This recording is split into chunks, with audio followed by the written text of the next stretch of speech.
Paul, thank you very much. It's such a great pleasure to actually meet you after all these years. I remember our last deep, informative conversation in Beirut a few years ago, and how much I left that conversation feeling that I needed more time with such an intellectual and such a brain.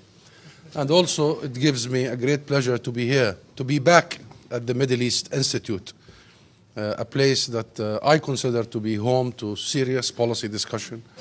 Thank you very much for giving me this very important opportunity and timely opportunity. And thanks to more than a full house. It's really impressive, and I know this is about the issue. It's how much you all care here. I was told that there are congressmen in attendance. I was told there are people who had to cancel their events to be here. I hope I'm not going to disappoint you. And I hope I will live up to what Paul wanted me to do today, especially in light of the remarks by President Trump only 2 hours ago in Davos during his meeting with Netanyahu. But let me really focus in the introduction not on positions or feelings, or even for that matter personalize the issue. This is not about persons or individuals. I would like to focus on where this institution wants me to focus, and this audience wants me to focus, which is policy. And here I'd like to focus on our policy, the policy of Palestine, the Palestinian policy, because I think it's about time that we also reiterate very clearly where we stand and where we are going and how do we intend to reach that destination. This is policy because there is a lot of nonsense going around. And it is crucial from time to time that we revert back to sanity and to policy and to objectives.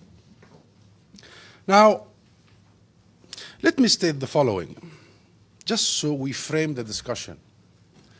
I would like to start by talking about the decision we took in 1988. So we frame the whole Palestinian policy.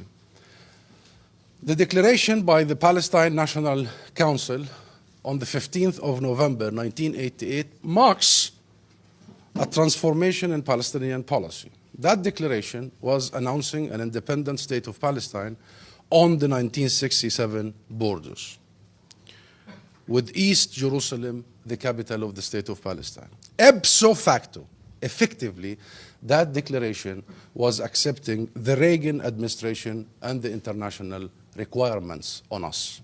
Effectively, it was the beginning of accepting a logic that was difficult for us prior to 1988. It took so many years. It was difficult to accept three major international logics led by the United States, directly from President Reagan. The first logic, we must recognize the state of Israel on 78% of what we consider to be our own land. Second condition, we must renounce violence. And the third, we must respect, accept international resolutions, i.e. UN Security Council Resolution 242, 338, which the US voted for and co-sponsored. That declaration was a strategic Palestinian decision to ally itself with these three components. Shortly after, the second most important date was 1991, which was the start of the ongoing peace process, the Madrid peace process. The US administration picked the signal that the Palestinians have paid their dues, that the people of Palestine and their leadership are ready to engage in what the international community, led by the US, sees to be the only policy alternative, the only option possible for peace. Since then, the prime factor, reason, purpose of our engagement is this policy. that any peace process would be based on, and I am quoting Secretary Baker, James Baker. His letter to us was the letter that enabled us to actually accept the US invitation to the Madrid Peace Conference. In that letter, it was very clear that the US invite us to the peace process, multilateral at the time, based on the following principles. The first principle, UN Security Council resolutions, 242, 338. Land for peace. What we are engaged in is not discussing the principles. Ending occupation, that's a 242, that's the first sentence. The illegality of the seizure of land by force. We were not in the Madrid to discuss the principle of ending occupation, or the principle of establishing an independent sovereign state of Palestine, or the principle of establishing that state with East Jerusalem its capital, or the principle of the right of return for the Palestinian refugees. We accepted the invitation because the process was about the modalities of implementing international resolutions. And by the way, the Madrid peace process created so many modalities, mechanisms for implementation. We accepted because Secretary Kerry was very clear in his letter, one paragraph, Baker, and Kerry later will come to Secretary Kerry. Secretary Baker, in his letter to the Palestinians, to us, knew that the most significant part of the equation is Jerusalem. So he dedicated a whole paragraph, and by the way, the letter is public. It's an open source, you can see it. A whole paragraph on the US commitments to Jerusalem, that the US will not recognize Israel's control or annexation of Jerusalem for that matter. The US will not recognize the boundaries drawn by Israel around Jerusalem, and the US will always be a mediator based on one premise, that Jerusalem is a final status issue. On these promises, we entered this 26 years old peace process. Now, we have seen other processes, from the Madrid to Oslo to the roadmap and so forth. Many peace processes, many initiatives. Not one was on the principles. Name me one. Including Oslo, that was signed by the successive Israeli governments, starting from the Rabin. Oslo listed very clearly on page 1 the principles, that those principles are not up for negotiations. Oslo was about looking for an interim arrangement to reach that final destination that we agree on. So was the roadmap, and the roadmap was even more clearer than Oslo. That was endorsed by George W. Bush administration, Bush Jr. That was very clear about the sequence of implementation. We were in the implementation side of the story. Roadmap was clear about the settlements, the illegality of the settlements, and that it must stop before the Palestinians even concede in other areas. During these 26 years, since 1991, until the 6th of December, 2017, the US has played the role of the mediator. Upon our acceptance. In fact, in some occasions, our encouragement. We have kept that engagement with the US despite the fact that the performance of the US during these 26 years was dismal. Was not honest. Could not bring itself to the level of an honest mediator. And I'm not quoting myself here. I may quote even some of the mediators themselves, like Aaron David Miller, who got it out, I think, in 2001 or 2, in an article, if I remember correctly, Washington Post, saying that we are Israel's lawyer. That's all what we do. Yet, and America was Israel's lawyer for all these years. America would always start talking and negotiating with Israel. America would always present Israeli proposals. Always. America will always find it easy to blame the victim.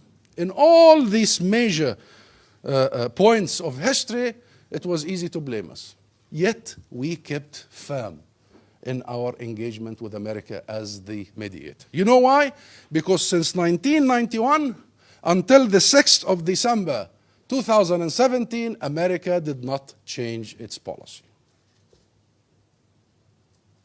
That, despite the dishonesty, was enough for us to continue the engagement. Now, about our engagement with President Trump, I may throw very quickly, if Paul and you allow me, 3 major periods. The first is before the announcement, because it's crucial that you know what was taking place before he, i.e. President Trump, announced his recognition of Jerusalem and moving the embassy. And then since the 6th of December, since the announcement, and what are the policy ramifications of that. And then I would dare to contemplate with you about our thinking and action vis-a-vis the future. These are the 3 very quick sort of points I want to throw today. You know, since the inauguration of President Trump in January and February, there was a lot of anxiety. Many people were saying that, there was no communication between the White House and the Palestinian Authority, the Palestinian Liberation Organization, the PLO, the Palestinian president. And many people were getting too excited about that, especially right-wing Israeli writers, government officials, almost concluding that President Trump, before even he starts any engagement, has decided to cut ties with the Palestinians. That fallacy ended in March. I was there. I was next to President Abbas. I was still his strategic advisor. He did not really commit that big mission to me by then to come to the US. When we received a phone call from President Trump, that phone call ended the speculations about the contacts.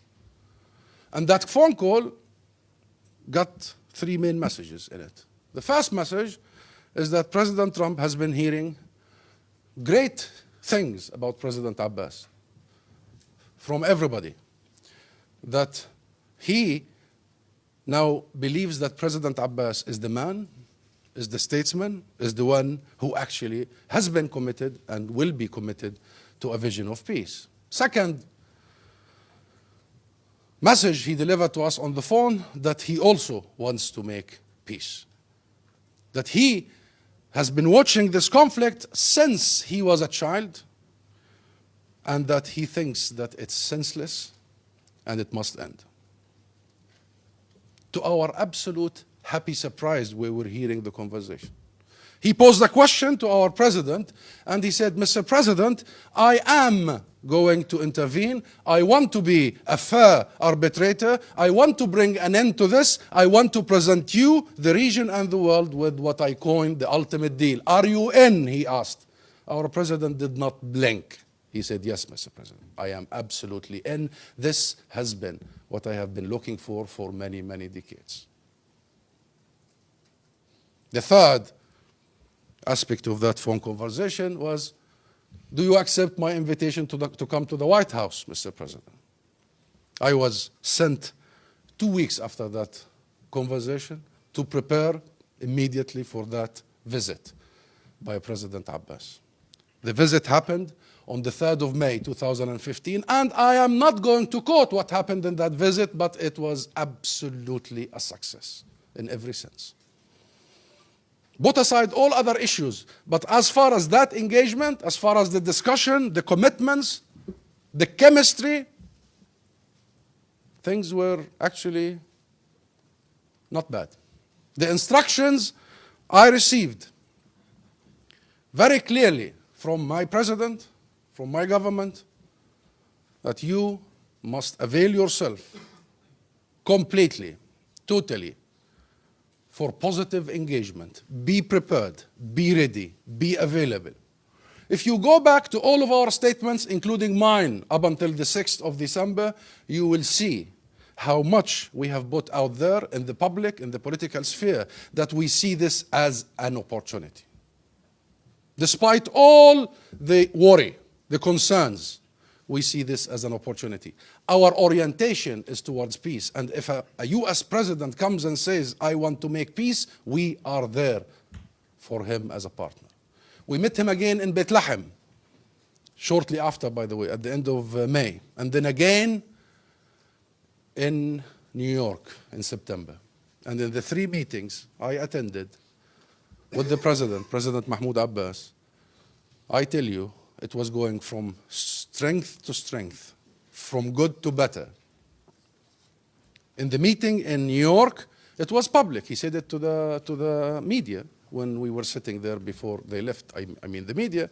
He said, I will give my heart and my soul to achieve the ultimate deal. Now, during all this engagement, up until a couple of days before the 6th of December, President Trump and his team would tell us that they are the ones, they would promise us they are on it. And we would be telling them 2 things, just to summarize for you all the discussions, and in honesty. The first thing we would be telling them is that it is absolutely paramount, crucial, Mr. President, i.e. President Trump, that you stay on the long-held U.S. policy. Abandoning the 2-state solution is very dangerous. That the starting point for any mediator or arbitrator, even in the business world, has to start with a terms of reference, with a very clear-cut reference point. And the 2-state solution did not come, we were saying, because it's a Palestinian demand. This 2-state solution came because it was an international demand, and it was a Palestinian offer. So don't think that this is our demand. During these few months, count from March until November, we met his team tens of times. We lost count. From the very first meeting, President Trump said, I'm ready to start negotiations between you, the Palestinians, and the American side. So we prepare. Since we met in Bethlehem, there was a decision that we actually sit around a table, the American team and the Palestinian team, and discuss how do we move forward, some of ideas they may have. And we, since May, have been literally nagging for this to happen with no success. So when I hear that the Palestinians walked away from negotiations, I just pause. I just pause. It was us for all these months, in every meeting, in every encounter, saying that we're ready. We're ready. Don't waste another day. Don't waste another week. We've wasted enough time. What are you waiting for? In fact, the ones who blocked any real talks with the American side, at least, is the American side itself. And we don't understand then why, but now we do.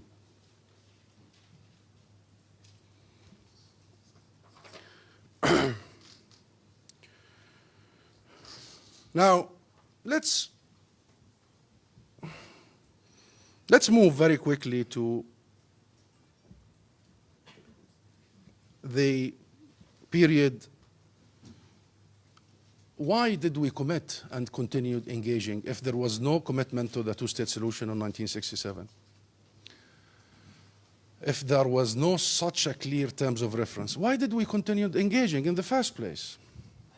Because every time we asked the administration this question, they will tell us, we do not want to impose on any side. We do not want to dictate. And we were saying, okay, down the line, give it a month, give it 2, give it 3, give it 5, down the line, we will be able to continue arguing the international consensus, and we will convince this administration that there is no other option but a 2-state solution on the 1967 borders with all the international contours and international resolutions. Effectively, the 6th, and forget about the narratives, I'm not going to even touch the narratives or the emotions or what Vice President Pence said, that misreading and misrepresentation of reality, that wanting to react or reenact, is that a term, Paul, reenact? Reenact the world as it was 3,000 years ago, And God knows if the world that was 3,000 years ago is exactly as in Pence's head. Imagine if we are attempting to redraw the world 3,000 years ago. And by the way, there is a lot to be discussed and contested about what was the world and where was the world 3,000 years ago. I'm not going to engage in all that. We have to keep set on policy. The decision, the announcement by President Trump had three major ramifications, consequences, impacts.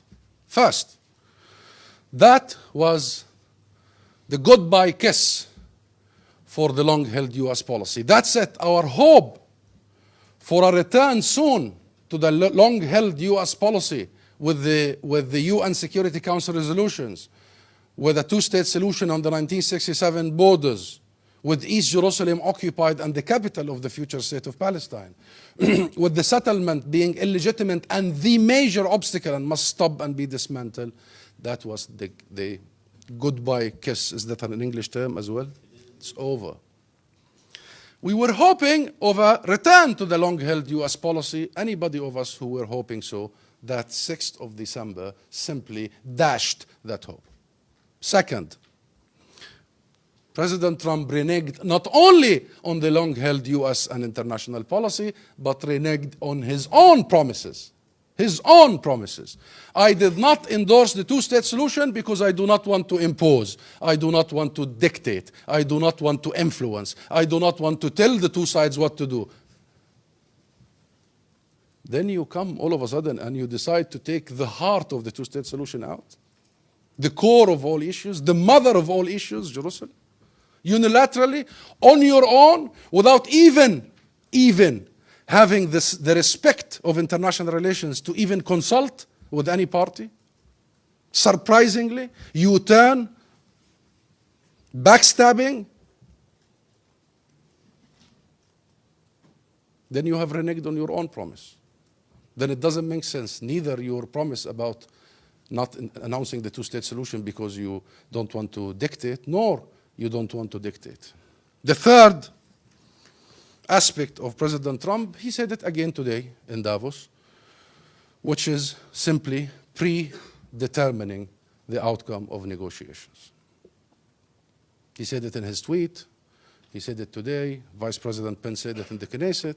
He said it in an interview before it, that what's the big deal? Now we have taken Jerusalem off the table. We can talk to the Palestinians and we can talk to the Arabs. Good, excellent. And by the way, there are attempts to take refugees off the table.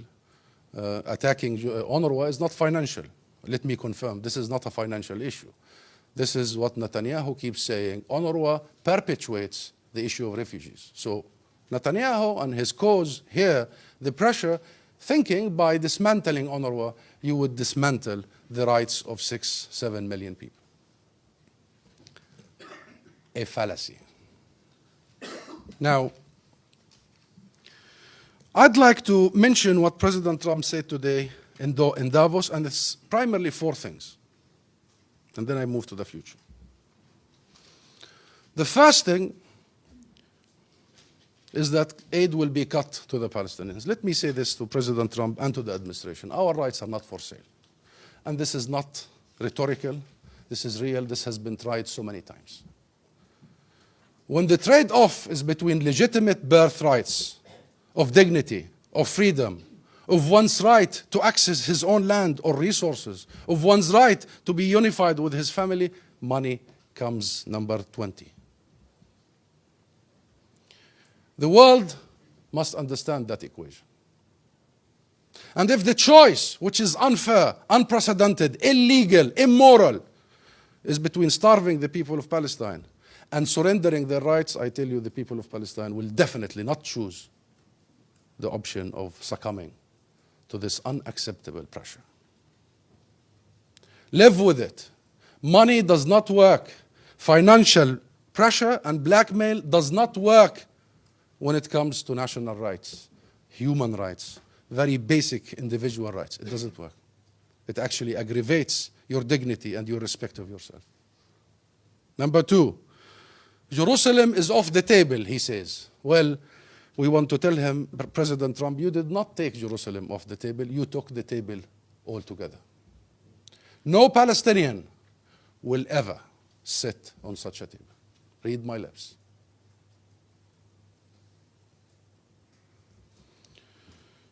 And then that the Palestinians must come back to negotiations. What negotiations?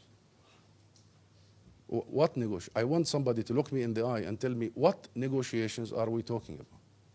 When was there an invitation for negotiations that we rejected? In fact, for all the last even many years, we have been trying to re-engage with the absolute clear rejection by Netanyahu. What negotiations? It's a movie we have seen so many times. It's almost like a ready statement. You know, it's ready. Regardless of reality, accuracy, what happened, the Palestinians walked away. The Palestinians don't want to renegotiate. The Palestinians want the whole land. The Palestinians want the whole land. When the ruling party of Israel takes a decision to annex the West Bank, the Palestinians want the whole land. When the PLO Central Council convenes only a few days ago, a couple of weeks ago, after that earthquake, and still confirms the two-state solution, the Palestinians want the whole land. When the Knesset approves that 80 members should approve any negotiations in Jerusalem, which is an impossibility, by the way. You know, Oslo passed by 61 votes, if some of you remember.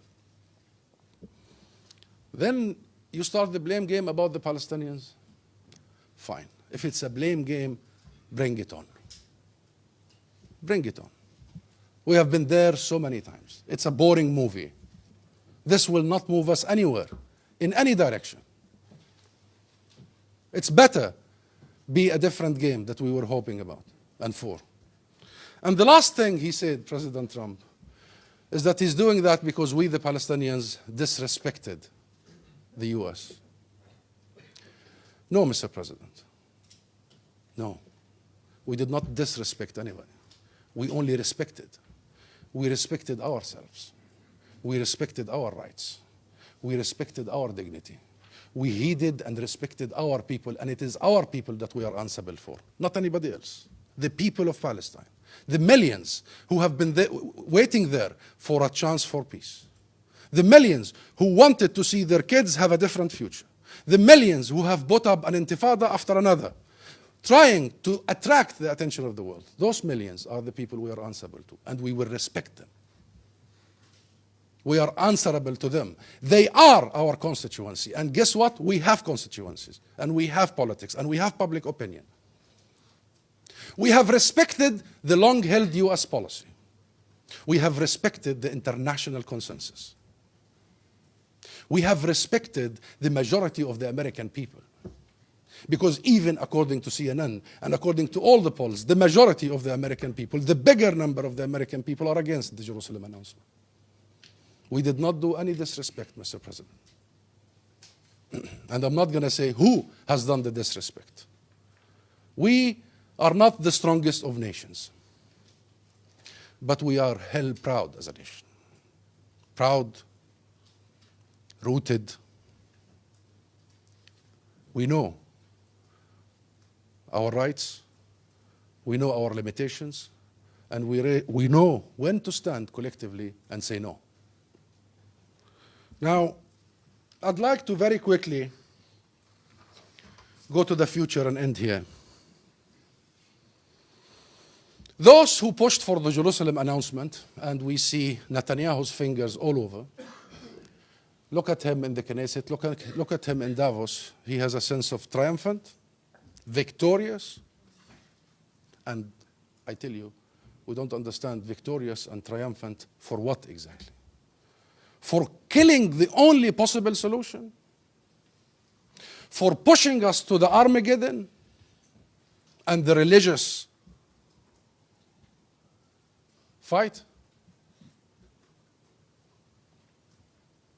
For turning the situation from a political legal one about collective rights that could be resolved to a full-fledged apartheid? That's what he feels triumphant about. But his fingers are all over this for three reasons.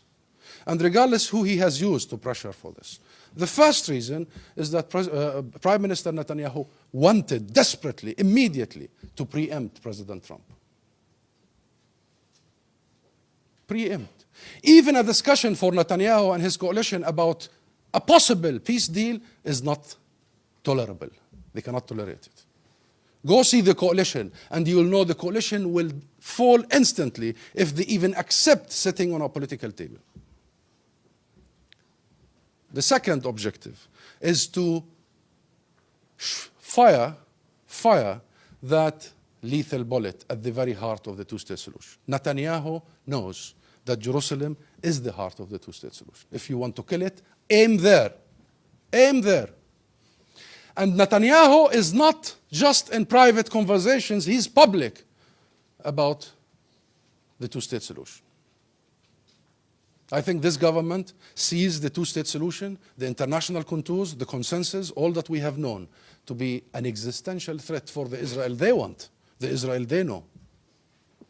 You want to kill it. The third objective is to destroy the growing Palestinian-American relations. I mean, it is growing. The public opinion of this country, the youth of this country, the Congress of this country, the intelligentsia of this country, the Jewish community of this country. Things are changing. Netanyahu can go and speak at the Congress, but I bet you if he can go and speak at a university in California or Wisconsin. He knows that. And he wanted to insert anxiety, poison, suspicion in the body of that growing relationship between us and America. And here will be our response. We have historically two dimensions of our relationship with America. The peacemaking triangular and the relationship triangular, two triangles. The first triangle is the peacemaking. It was America mediating with us, the Palestinians, and the Israelis. This is the first triangle for many years. The first side of the triangle, America, it should have been American-led international, but slowly it has become just America, primarily. In that triangle that has been there for 26 years, in that triangle, today, we don't see except one side. And we say it with full mouth, convinced without blinking. We are the last remaining of the triangle that still supports the vision of the two-state solution, of international consensus, of international resolutions. No one can look us in the eye now and tell us that the current Israeli government that has been there for many years is supporting the two-state solution. No one. That side has collapsed long ago, but we have been burying our heads in the sand. They are not interested. You are talking to people who are going in a different direction, by deeds, not by words. Look at the settlement expansion, the colonial settlement expansion, and you will know. And look at not only the Knesset resolution about Jerusalem, not only the Likud's resolution on annexing the West Bank, not major settlements, which is the West Bank primarily. Not only that, visit what has been taking place in the legislation and the government decisions in taking a decision to actually exercise the death penalty on Palestinians. All are going in that direction of refusing the two-state solution. The second triangle, the US, was with us until the 6th of December. It's no longer there. What is our policy for the future? We need to strengthen the last remaining side, that is the Palestinian side. We are not going to change course.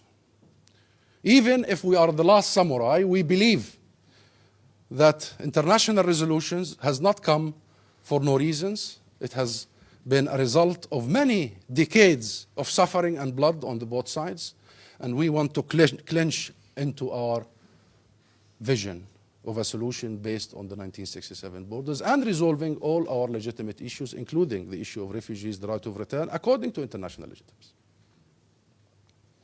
We also want to keep our commitments, especially in the arena of democracy.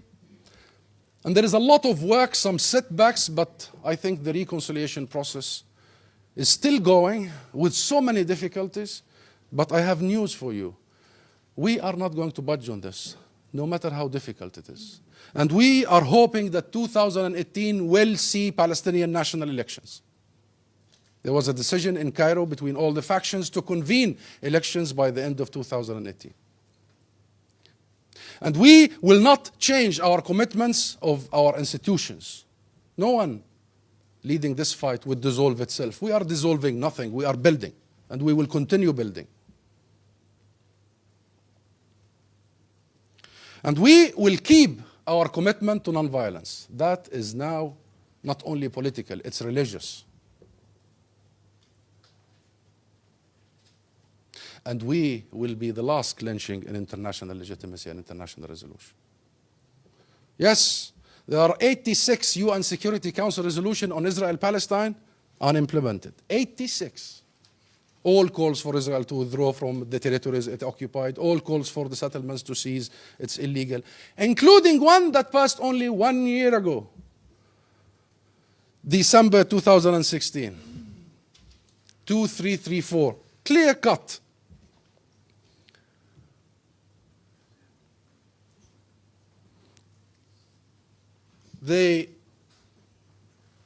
One thing we need to do, however, is redefining our relationship with Israel. It's going to take time, but we can no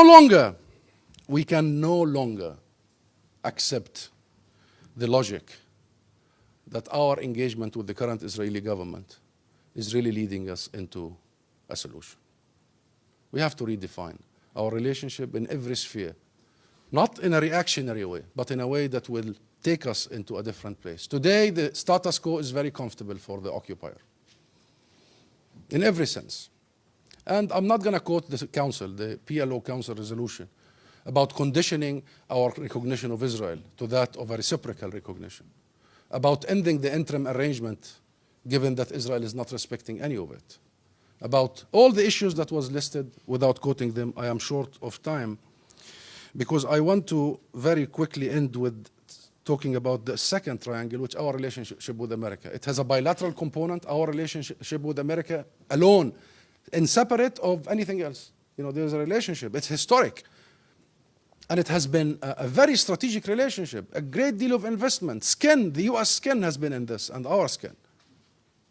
The second component is the trilateral relationship, i.e. America and Palestinians and Israelis.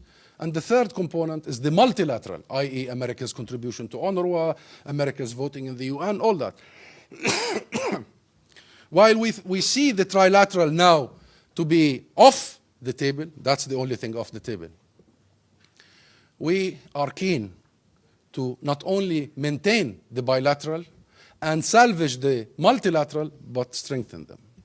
I have very clear instructions by the President, my President, President Abbas, and by the leadership to double our efforts in the bilateral side, to partner with all the American representatives, to extend hands, to go in every university, every think tank, to correspond with the media, to really tap in the opportunities, and to correct the bilateral relationship. Because without correcting the bilateral relationship, we will have no hope for a trilateral or anything else. Correcting the bilateral relationship has to mean that we have to revisit the Congress resolutions. In no way we can accept that the PLO remains to be a terrorist organization since 1987. We signed Oslo, we have bilateral agreements with the US. The US pays sometimes even up to $700 million to a terrorist organization. Israel recognized the PLO formally by writing, and the US still this long untouched law that provides the basis for so many attachments, like the ICC law, like so many other, needs to be revisited. This is an opportunity to put the bilateral relationship on its right feet or foot, and to start the real process of either removing Israel-Palestine as a domestic issue in America, or at least put Palestine as a domestic issue in America. One of both. But just to keep Israel as a domestic issue and we a foreign policy issue, that balance did not work for 26 years. Allow me, Paul, for one last sentence. Yes, I said that Netanyahu looks very triumphant. I have news for him. Jerusalem is not going anywhere. And it's not united, and it will never be united or unified. There are 380,000 Palestinians who owns every street, every church, every mosque, every home, every school. This is not a matter of claim, this is a matter of ownership. And I just visited Jerusalem a couple of weeks ago and still speaks Arabic with a beautiful Palestinian accent, by the way. The only thing that changed is people's resilience, shining of its identity and resilience. So Mr. Netanyahu, don't overreach, don't over-celebrate. I also have a news for you. We are there, and we will be there. That is the only promise we have for Netanyahu and for everybody else. We are there. Ancient we are, linked to our land we are. But Mr. Netanyahu, you will not find any partner for this twisted logic of yours. And all those who tell you that you may find partners in the Arab world, I want one Arab leader to come and look us in the eye and tell us that they represent the people of Palestine. The Arab people support the people of Palestine, and they have historically supported the people of Palestine. Or Netanyahu, give me in the eye, look me in the eye and say that the international community will will push the Palestinians under the bus. Look what happened only 2 weeks ago. All your fallacies about being the king of Africa, the king of the international community, your overestimated, exaggerated hinting about relations with the Arab world means nothing except that you and the whole course of action now is absolutely delusional and is going to take us either to the religious war or to the apartheid that will see a civil movement in our side that call for the right of everybody to be equal under one state arrangement. Thank you.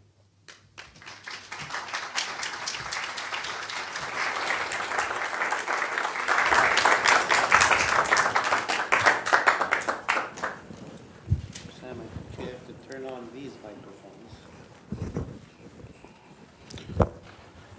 It's on. Wow. Well, Ambassador Zomlot, that was a very eloquent and a very clear and very well organized presentation, and I'm sure we all thank you for that. You've clarified many important points. I will also say you are a wonderful representative for the Palestinian people.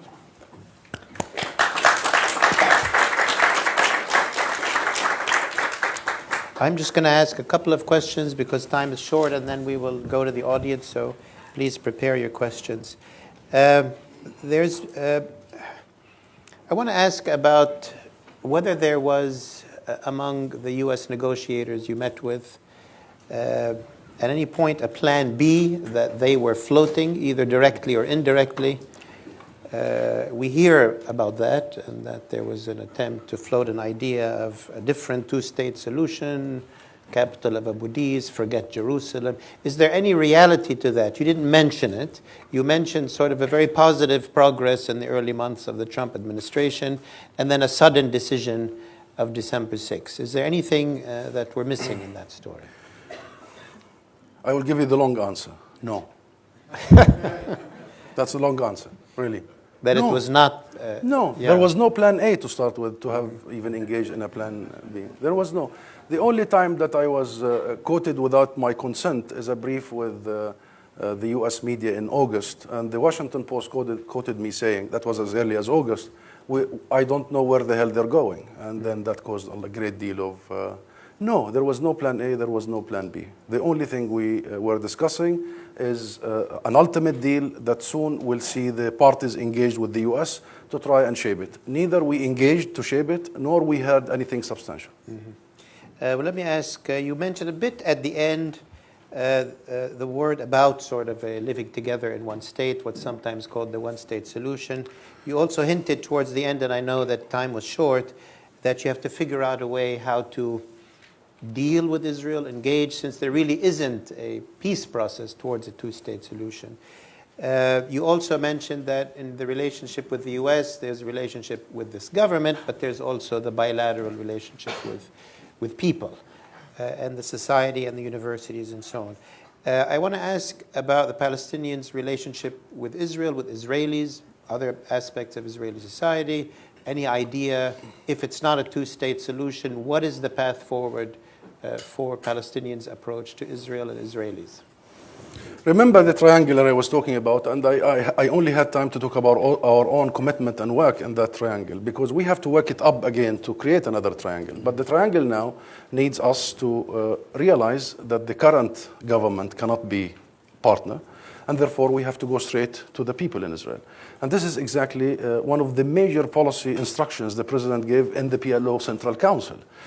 Publicly. It's very unfortunate that people somewhere in Mali Adumim perhaps were translating some of the words.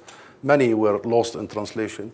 But the key components of his speech were absolutely a statesmanship in it. He said that we must rebuild that side of the triangle by engaging directly the Israeli peace camp, all those who see a different tomorrow and want to see a different tomorrow, all those who believe that peace is possible.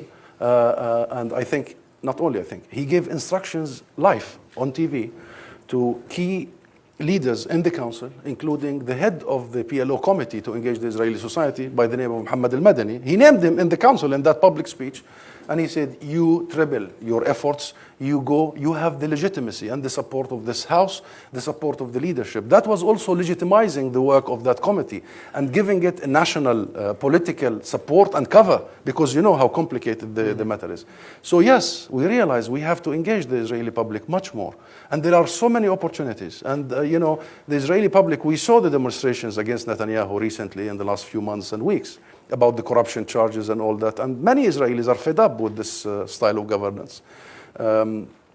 Yet, I have to say, it's not easy, and we have to find that power and that ability. On the one hand, the current status quo, the occupation freakish control mechanisms, is there not only to separate Palestinians from Palestinians, but a key component of the wall and the checkpoints is to separate Israelis from Palestinians. Try, if you have an Israeli citizen, to come and visit Ramallah. Try. Oh my God. Your situation will be even difficult than a Palestinian who would snake into Israel. There is such a blockage. This is the first real issue. The second issue, rightly so, and we have to find a solution. The Palestinian society have seen some of these interactions to be normalization of an illegal, abnormal situation rather than engagement. And we have to find a way to convince ourselves and our people that there is a clear line between engagement, between affecting the public opinion, partnering with forces of peace, and between normalizing the occupation. Mm-hmm. This is a job we haven't done and we have to do. Mm-hmm. But it's not going to be easy. What was the other question? No, that was the question. I have another question. You mentioned that you hope or expect or promise that there will be Palestinian elections at the end of 2018. And I want to ask you, obviously, divisions within the Palestinian House have been a problem for the Palestinians and for the cause of the peace process, I would say, in some sense.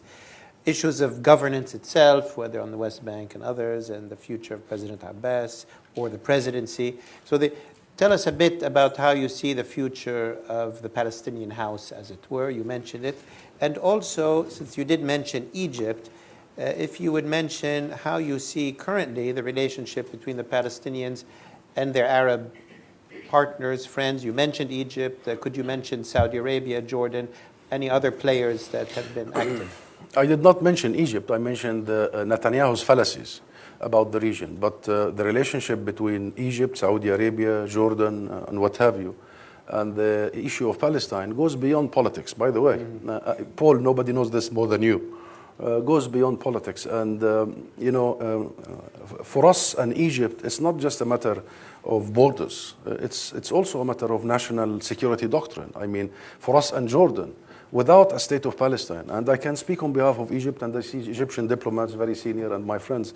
For Egypt, the establishment of a state of Palestine, with Gaza linked to the West Bank and East Jerusalem, the capital, is an Egyptian strategic interest. It's not just a popular support and historic support. It's the national interest of Egypt. And more so, it's the national interest of Jordan. And the rest of the region, particularly Saudi Arabia, would be more keen on making sure that the minimum bare genetic Arab definition of themselves and their identities are going to be protected. I mean, Jerusalem is not a Palestinian issue. So there is a lot of exaggeration, and there is a lot of misinformation, and there is a lot of attempts, and I think primarily by the Netanyahu coup, and he keeps talking about it, because he wants to convey the message to the Palestinians, first and foremost, that you are alone. Mm-hmm. So you are weakened, accept whatever comes your way. to the US administration, don't worry, the Arabs are in our back and they are supporting us. Most of it is false. We're not saying there are no communication. We're not saying that perhaps there were some even individuals who may think that there are opportunities here, common threats there, you know, the whole situation. But that does not substitute the fact that the Arab world could do whatever except lacking its real support for such a righteous issue that has defined the Arab identity for generations, and regardless of what Netanyahu dreams of, will continue to drive the identity, the belongings, the political conscience of the generations to come. Thank you, Husam. I'm sure there's a lot of questions. Let me start with the gentleman in the fifth row. Yes, you, sir. Stand up so the microphone can come your way. Introduce yourself and a brief question or comment. Thank you very much. My name is Saeed Erekat. I'm a Palestinian journalist here in town. I'm not surprised, Mr. Ambassador, by the current conduct of this administration. It was enshrined in the Republican National Platform in the nominating convention. So that doesn't come as a surprise to me. They talked about Jerusalem. They talked about Israel's right to settle and so on. My question to you, looking at all this current difficulties that you face and, the freezing of relations between you and the United States and so on, what are the alternatives? Has the time come basically to scale back the current Palestinian Authority, perhaps look at an alternative of a state under occupation, for instance, of the United Nations and so on, where it would give you, some sort of elbow room away from the hegemony of the United States of America? Thank you. Let's take a couple more questions. Lady there under the lamp.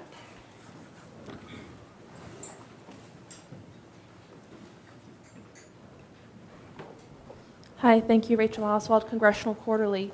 Ambassador, what role do you see the U.S. Congress is having in this? At this moment, there are bills moving forward that would cut off aid to the Palestinian Authority over the payments to prisoners' families and such.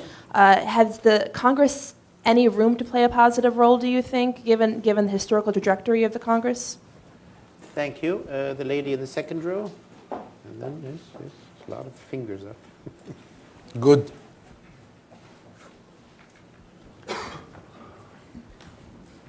Thanks, Mr. Ambassador. Nina Larson, I24 News. Can I ask you what role you hope that the United Nations might play in your bid for statehood? There are some media reports at the moment that the Arab League is considering presenting a resolution either to the Security Council or to the wider General Assembly that would declare a Palestinian state with East Jerusalem as its capital. And if I could just ask a second one, the US seems to have removed itself from being a impartial interlocutor. Are there any other nations that could step into that gap there? Thank you. And the gentleman to your left there. Yes. Hi, I'm Jerome Siegel, Jewish Peace Loving. Hi, Husam. So I wanted to ask you about what I see as sort of the central strategic dilemma that I think you skirted around, but you didn't really face. You talked, and it makes great sense, about going to the American people and going to the Israeli people. And the thing to link that with, I think, is what John Kerry was reported as saying in his conversations with Hussein Agha just the other day, which is that Kerry proposed that the Palestinians should come forward, as I understood his proposal, with a full-scale, not parameters, but a full-scale draft peace treaty that it was prepared to say yes to. And of course, if it did that, that would be the vehicle for moving the Israeli people and the American people. But I spoke to Hussein on the phone last night. I don't think I'm giving away any secret, in which I said, look, this seems to me a non-starter, because if you put forward the kind of moderate proposal that ultimately you'd be prepared to accept, it would just become the starting point for new concessions whenever negotiations got started.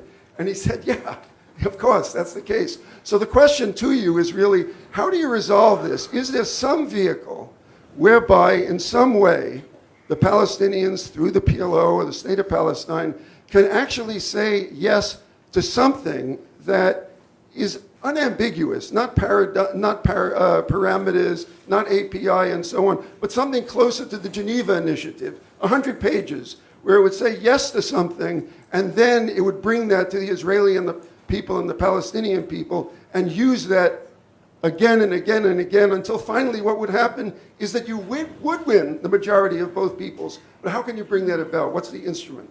Thank you. Husam, let's attempt answers for that. Can I start from Jerome's question, because it's fresh and it's crucial. I think it is strategic. Jerome, for so many years, whenever there is a failure in the part of the mediator, 26 years, or in the part of the major occupier in control of everything, Israel, the world comes back and the good guys tell us what you just said. Why don't you guys initiate? And the bad guys just blame us. So it's the easy game to blame the Palestinians for all the failure. I'll say this. Our initiative is the initiative of the international community. I said it before, that this was not a Palestinian initiative. This was a Palestinian acceptance. And that acceptance created a national equilibrium. If you play with that national equilibrium now, and then you want to turn it back to the Palestinian people to come up with an initiative, there will be two kinds. Either none of them will go below the international consensus. None. The acceptance of the international consensus, the international requirements, the international consensus, the international even, let's say, resolutions, was seen to be a compromise rather than a demand or an initiative. Compromise. Painful, but it created an equilibrium. If you touch it, and this is what the Israeli successive governments have failed to understand, and with them the successive US administrations. They always thought they could meet us somewhere between Jerusalem and Jericho, i.e., the starting point is international law, international resolution. It wasn't a compromise. It wasn't that the Palestinians forego 78% of our land. It was a starting point for where we can actually grab more land. The Israeli left, center left, were under the one impression, title, logic, that what is mine and what is yours is negotiable. That's the left. And we have tried to negotiate with the left and telling them there is nothing left to negotiate. This is the bone. The 67 issue is the bone. We will be flexible a little bit here and there, but it's the bone. Run with it. The Israeli right are much more frank. What is ours, and what is yours is also ours. There's no even negotiation in this. Why I'm saying this? If you want a genuine, real Palestinian offer, demand, either it will have Yafa in it, because the UN General Assembly partition plan that created Israel, which is the only birth certificate, only legitimate paper for Israel, nothing else, gave Yafa to the Palestinians, by the way. So it's not an illegitimate demand. Or the rest would be for the full one-state solution, equal rights. There will not be a Palestinian initiative about the two-state solution as we know it, or less of the two-state solution as we know it. And that's why we are telling the world strategically, run with it. Run with it. And that's why I think Netanyahu's sense of celebration is so absolutely delusional. Delusional. Him pushing the acceleration of a car that much, the overreach, take Jerusalem off, take refugees off, take. He thinks that car is going anywhere. He thinks that car has a road to travel on, has directions on the road and signs to read anywhere. That car is going to crash. That car is on a suicidal mission. And I'm saying this from my heart now, Jerome, because it's about time that we stop thinking that the Palestinians can always be the ones who can actually turn around and create a different atmosphere by chipping a bit more of their rights. Khalas, it's over. Enough. We have done this business for a long time. And I tell you, if there is any sense of strategic direction, and if the people of Israel will remember Netanyahu in 20, 30 years' time, they will remember him the way I said now. That he was the person who killed one opportunity that was the best for Israel at the time. And now, a generation later, they are left with options that are way worse for them than the current available option. The question about international, what do we mean, Saeed? State under occupation, international mechanism. You know, Paul was looking at me. I took my time in my introduction. I couldn't elaborate. For many, many years, we have been saying we want international table. We need international mechanism. You know, even recently, only a year and something ago, we were behind the French initiative, not only because we are in love with France, but because France invited an international audience, including Secretary Kerry, by the way. So why are we saying that we want international mechanism? For the following reasons. The first is that because give me one conflict worldwide, historically, that was resolved not by international mechanism. Give me one. Where was it? Kosovo? East Timor? Iran?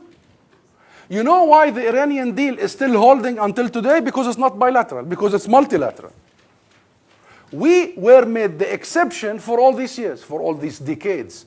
Everything is multilateral. Whenever there is a conflict, it has to be resolved by the international community, except one place, Israel-Palestine. Only the two sides can resolve it. Said who? Said who? When you have such asymmetry of power, when President of the United States stands in the White House and say, if the two sides want a two-state solution, he means if Netanyahu, because we want a two-state solution. Which means you give the veto power to your occupier, and that's it. The game has been unfolding in front of your eyes for 26 years. Quadrupling of the Israeli colonies. Quadrupling. The erosion of the very vision. A process that was established to prevent the outcome. Oslo, to prevent the outcome. It was going in the very opposite direction. So what do? You're asking me, Saeed, now, a very legitimate question. Who is going to take over? Who is going to accept this? Well, we need to do the following. Number one, we need to end the exceptionalism to start with. Let it take a year, Saeed. Let it take 2, 3, 5. We must work hard to end this exceptionalism. We are no different. We need the world.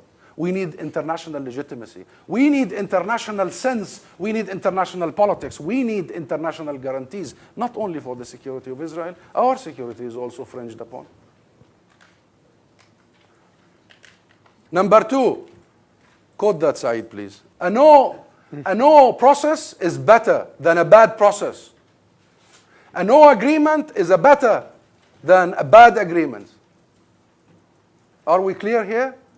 So even if this means no process, it's better for us, given what we are smelling around and sniffing. So we can afford to build a real international concept. Are we arguing that the world is not with us? No, the world is with us, my friends. The world is with us. I received a European Union delegation only yesterday in my office. I heard from them about the meetings my president had in Brussels only this week. You all heard Mogherini representing the European Union about how clear, firm, committed the European Union is. And Europe matters. And by the way, we border Europe, not America. You know, there are only 40 kilometers between the shores of Israel, Palestine, and Cyprus, which is the European Union. If you are really fit, you can swim it. You know, once one said, what do you say of Rabin's wish that the Gaza and the people of Gaza will be washed in the sea? I said, they will swim back. You don't know the Gazans. I know them. I was born there. They will just swim back. They're going nowhere. But Europe is the biggest trader partner with Israel. It's not America. And Europe is the biggest donor to the Palestinian Authority. It's not America. You know what, Saeed? America is one of the smallest contributors to the... How is that? The leverage of Europe is huge and unused. And Europe's responsibility of the conflict is all over, from the British role in this and the Balfour Declaration, all the way to recent history. And yes, the rest of the world matters. Russia matters. China matters. South Africa matters. Brazil matters. Germany matters. Why did the world create the P5+1? Because you need international players to sustain some international equilibriums. If we leave this process at the will of the two sides, only mediated by the current reality of the US, I don't think we have a chance of going anywhere. The last question was about the US Congress and the Arab League. The US Congress, you know, it puzzled me. When I first arrived only in April, 7-8 months ago, and I started finding out all set of laws, resolutions that were taken against the Palestinians. I knew that the 1987 resolution was not, has not been reversed,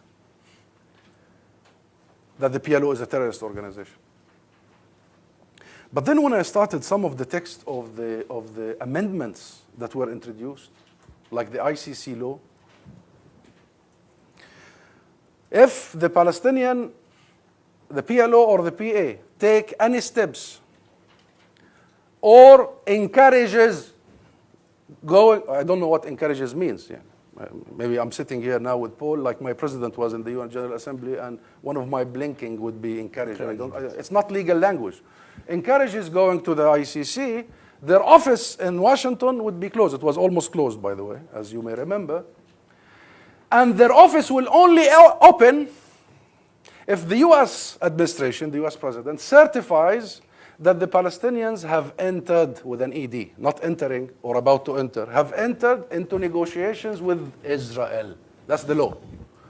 So effectively, the law says that the veto power of a bilateral relationship that has hundreds of bilateral agreements, that has so much investment in it, is at the whim of Tel Aviv. Is this logical? Does this provide any... We have boxed ourselves. This is boxing the US before boxing anybody. And don't get me started, please, because I should maintain some sort of sanity, and I'm not sure if I am capable to do so anymore. But the Taylor Force and the whole issue of the payment. This program has been there for 50 years. This program is one of the most effective programs for political, security, social reasons. The conviction rates in the Israeli military courts is what, 99%? I don't know the exact number, frankly, but it's above 95%. People are rounded. There are so many people who are there without charges for years under the administrative detention.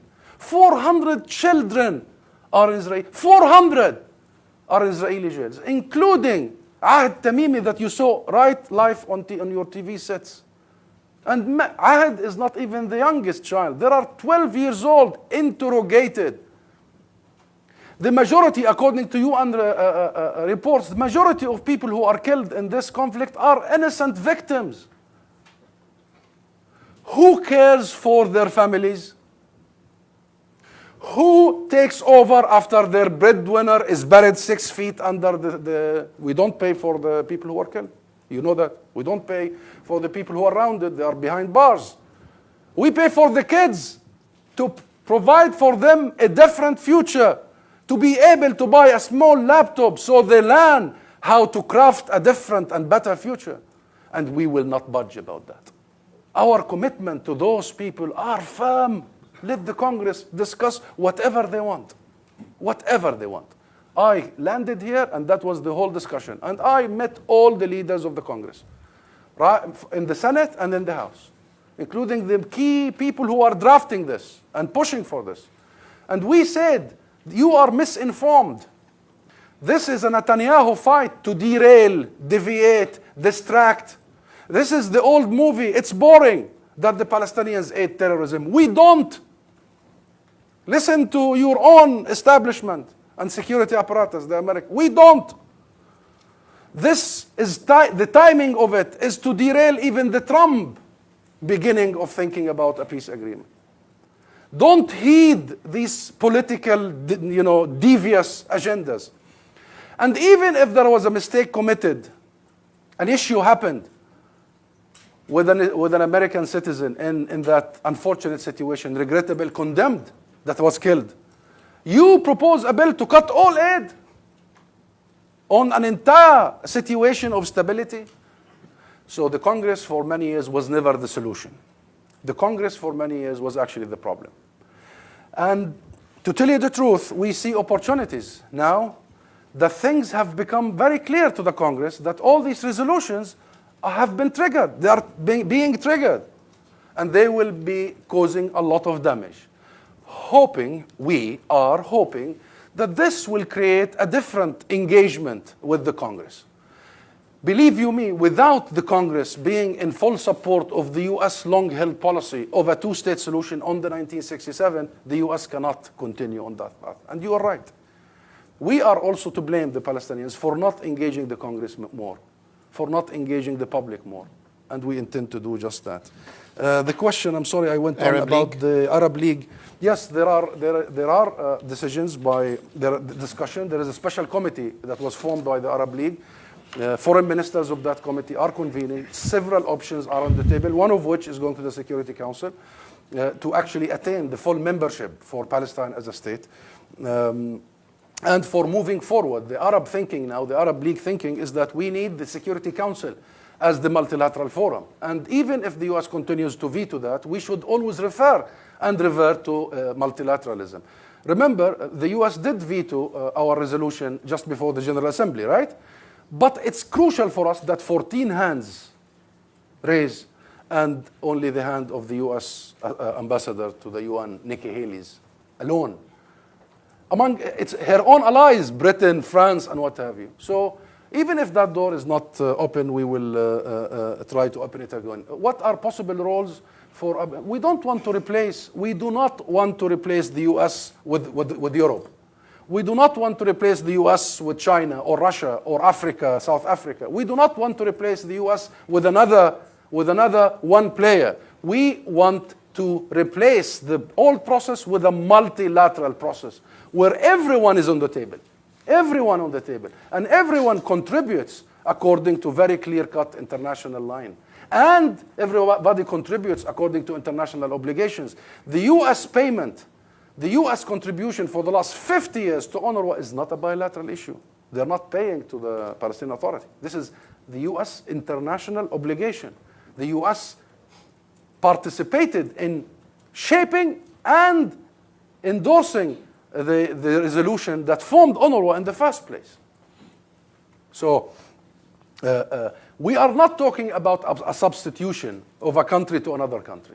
We are talking about a substitution of a method, of a mechanism, of a framework. And that framework has to become multilateral, no matter how long it takes. Can I just clarify, will your first stop for that be the United Nations? For this new mechanism, will your first stop for that be the United Nations? Is that where you're going to Yes, start? our first stop is to start where we should always start. The United Nations Security Council was established with one mandate, to look into issues like ours. That's the mandate. And to sustain international peace and security. We will knock the legitimate door. President Abbas said something very interesting and should be quoted everywhere, only in the council, in the PLO Council, Central Council, that all options for us, the Palestinians, on the table except one option, violence. I don't think the UN Security Council is the mafia. I know some people consider it these days to be the mafia, but it's not the mafia. So we will knock the first legitimate door, and then we'll see other doors if it's closed. Thank you. We're out of time, but I will take 2 questions. I know there's many more. I'll take the gentleman in the fourth row, unfortunately, right behind you, sir. Peter Humphrey, intelligence analyst and a former diplomat. We have 2 embassies in Rome, one to the Italian government and the other to the Vatican. It seems Palestinians are incapable of recognizing the possibility that we may someday have 2 embassies in Jerusalem. That's even probable. So why the rioting? Why the international outrage when that's still very much a possibility? Thank you. And the gentleman right in front of you. And I'm afraid that's the last question. Asaf Eshar, Israeli-American Club. You were focusing on Jerusalem. I understood that President Abbas was agreeing to take Abu Dis as a future capital of the Palestinians with a corridor to Al-Aqsa. You started to build the parliament buildings there, $50 million. And you have a university there, if I remember, Al-Quds University. What is the change? Thank you. And very quick responses, Mr. Ambassador. 'cause I'll we're start out of from the time. last. What changed is that this has never happened. Absolutely never happened. This is a lie that you have heard from sources that want you to believe that lie. Not President Abbas, not late President Yasser Arafat, not any future president can accept any capital except East Jerusalem. Read my lips, please. Read my lips not because we want to be maximalist, but because we want to point clearly to where the future can be formed. East Jerusalem for us, the Palestinians, is not a matter of real estate. That links to the other question about two embassies. It's not a matter of real estate. East Jerusalem for us is our national hub in every sense, in the political, in the cultural, in the identity. You know what? Most of our theaters are in East Jerusalem until this moment. And it is our also religious hub, and religion is crucial, the connection of hundreds of millions of people. So that would never happen, and it will never happen. For your question, the other question about two embassies, what was the two embassies? And why the whole deal? You know, just minutes after the announcement, I was reading all over articles that the Palestinians should actually, were wrong. They should take the half full of the glass. They should have been positive. They should have taken from President Trump that he will not change any negotiation and that the issue of borders and sovereignty would be determined by the two parties, and should have actually celebrated that and embarrassed Netanyahu. That was the advice to us. Do you think after what you heard today in Davos and what you saw in that tweet of President Trump, it was really about leaving it to negotiation or taking it off negotiation? You want to hear from commentators and analysts or from the man who declared? It was obvious for us that was taking Jerusalem off. It was obvious what was next is refugees. And God knows, by the way, what else. As for the two embassies, after reaching an agreement, we don't mind having two embassies. But before reaching an agreement, any embassy of the US anywhere in the city, including West City, is a tacit recognition of Israel's annexation of East Jerusalem, because Israel itself does not recognize. Israel itself in 1980 annexed East Jerusalem in the Knesset, legally, not only militarily. You think it's a coincidence that all previous US presidents have promised to move the embassy and all of them reneged on that promise? Because when they started being in actual office, they discovered that, we are doomed if we do, and we are doomed if we don't. If we do move the embassy, that's a recognition of Israel's annexation, and this is against our policy. We don't. It's against the policy and the law of America. Remember, only 2 years ago, the case in the courts that went all the way to the Supreme Court about an Israeli citizen who wanted to change his place of birth from Jerusalem to Israel. It went all the way, and then all the way, every judge, including the Supreme judges, told that citizen, we do not recognize Jerusalem as Israel's or under Israel's control. Until we do, you come back. The law is clear. So putting it in Jerusalem West does not mean nothing, given that there is annexation. The logic was, you promised us that your deal is going to be swift, fast, you're going to present something in weeks. They were talking about weeks. You could not wait for weeks to present a logic that will make the whole world celebrate the two embassies. We would want to have a Palestinian embassy also in Israel and an Israeli embassy in Palestine. But that should have always been the outcome of peace and final agreement, not the entry to peace agreements, not not taking off issues, not dedicating or dictating, the terms of the reference. And as I said, in politics, it's not just about rationale; it's also about trust. If you want to do all this and you think we can be coerced, my friend, I know there is a lot of trying to overreach now, thinking the Palestinians are in their weakest position, thinking the Arab world is in its weakest position, thinking the international community can do little, if any. But I'll tell you, in the end, the key to Israel's survival, the key to a final agreement is only with the people of Palestine. Don't look anywhere and keep looking. You know, there was so many incidents in the history whereby people were looking for other agencies. We are the only agency. And I'll tell you by way of ending this, this agency is not in a mood now for just further thinking about compromises. This agency now is in a mood to protect our rights, to shield our rights, and to try to build it onward from there. Thank you, Ambassador Zomlot. Please join me in thanking Ambassador.